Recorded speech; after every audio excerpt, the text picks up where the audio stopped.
वृंदावन के चैतन्य विहार में राजकीय बाल गृह बालिका में शुक्रवार को एक 14 वर्षीय किशोरी की बाल्टी में भरे पानी में उसका सिर डुबाकर हत्या कर दी गई। इस हत्या का आरोप भी उसी की साथ रहने वाली दो किशोरियों पर लगा है। जांच में सामने आया है कि इन किशोरियों ने महज इस बात के लिए हत्या कर दी कि वह बालिका गृह से निकलकर अपने परिवार से मिलना चाह रही थी और परिवार ने उनसे मिलने से मना कर दिया था।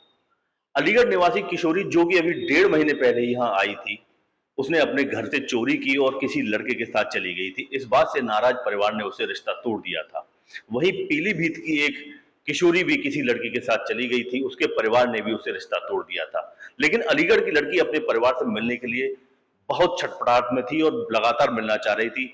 उधर नियम के अनुसार बालिका गृह से उनको उनके परिवार भेजना नामुमकिन था। इसी के लिए वो प्रयासरत थी और उसने एक बड़ी घटना को अंजाम दिया। उसने साजिश रची कि अगर यहाँ पर किसी वारदात को अंजाम दिया जाए, वारदात भी ऐसी किसी हत्या की जाए, तो हो सकता है बालिका गृह बंद हो जाए, उनके अपने घर जाने का मार्ग खुल जाए। इसी के लिए उन्होंने शुक्रवार को अपने ही पड़ोस में, अपने ही साथ में, उसी कमरे में एक बराबर में बेड पर रहने वाली बरेली निवासी एक किशोरी को पहले बातों में उलझाया और उसको बाथरूम में ले गई। बाथरूम में जहां एक बाल्टी में पानी भरा हुआ था, उससे पहले उसके साथ बेहद क्रूरता से मारपीट की गई, निर्ममता से मारपीट की गई और उसके बाद उसके सिर को बाल्टी से भरे पानी में डुबो दिया गया। किशोरी लगातार छटपटाती रही, लेकिन इस कदर उनके सिर पर खून सवार था कि वो छटपटाहट को नजरअंदाज करते हुए उन्होंने उसको तब छोड़ा जब उसका शरीर एकदम शांत हो गया। इस खौफनाक वारदात को अंजाम देने के बाद दोनों किशोरियां बालिका गृह में चल रही काउंसलिंग में जाकर बैठ गईं, जैसे कि उन्होंने कुछ किया ही ना हो। करीब 3 घंटे बाद किसी बालिका की नजर जब बाथरूम पर पड़ी, तो उन्होंने इसकी जानकारी वहां की अधीक्षिका को दी। अधीक्षिका मौके पर पहुंची और उस किशोरी को जिला अस्पताल भेजा गया। अस्पताल में डॉक्टरों ने उसको मृत घोषित कर दिया। पहले तो प्रशासन इस घटना को एक सामान्य घटना मान रहा था कि हो सकता है किसी वजह से उसकी मौत हो गई हो, लेकिन शनिवार को इस मामले में एक बड़ा खुलासा हुआ जिसने पूरे प्रशासन को हिलाकर रख दिया। जांच में सामने आया सीसीटीवी कैमरे टूटे होने पर पुलिस का शक गहराया और उन्होंने जब फुटेज देखे तो पता पड़ा कि दो किशोरी उस किशोरी को बाथरूम में लेके गई थी। इसके बाद वह तो वापस आ गई 20 मिनट बाद, लेकिन वो किशोरी नहीं आई। जब सख्ती से पूछताछ करी तो पता पड़ा कि उन्होंने ही उस किशोरी की बेरहमी से हत्या की थी। अब इस मामले में कई सवाल उठ गए हैं।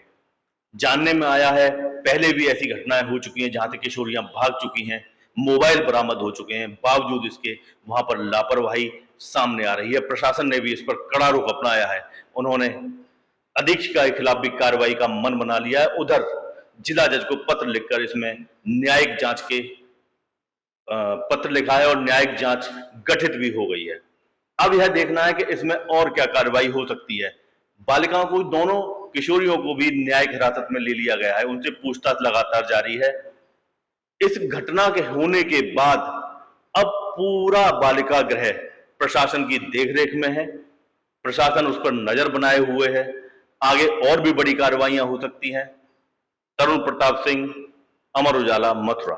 थाना वृंदावन क्षेत्र में राजकीय बालिका संरक्षण गृह में कल यह सूचना प्राप्त हुई थी कि एक लगभग 14 वर्षीय बालिका मृत मिली है।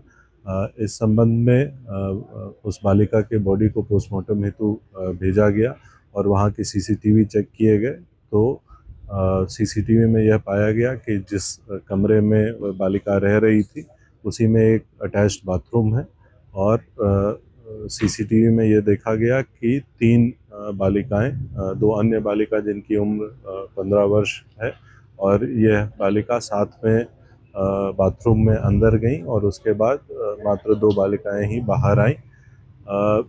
जब उन अन्य बच्चियों से पूछताछ की गई तो उनके द्वारा इस बच्ची के साथ घटना करना बताया गया है। इस संबंध में संस्था प्रमुख की तहरीर के आधार पर मुकदमा पंजीकृत किया जा रहा है और साथ ही साथ एक मजिस्ट्रियल जांच हेतु भी पत्राचार किया गया है। वहाँ मौके का निरीक्षण मेरे और डीएम साहब के द्वारा भी किया गया और उन बच्चियों से पूछताछ भी की गई और अन्य बच्चियों से भी पूछताछ की गई। तो परिस्थितिजनक साक्ष्य जो प्राप्त हुए हैं उससे इन बच्चियों के द्वारा ये घटना करने की पुष्टि की जा रही है। अन्य जांच विवेचना के क्रम में सुनिश्चित की जाएगी और मजिस्ट्रियल जांच के क्रम में सुनिश्चित की जाएगी। आपके राज्य की खबरें, आपके शहर की खबरें सबसे पहले जानने के लिए देखते रहें अमर उजाला। चैनल को सब्सक्राइब जरूर कर लें और पाएं हर अपडेट।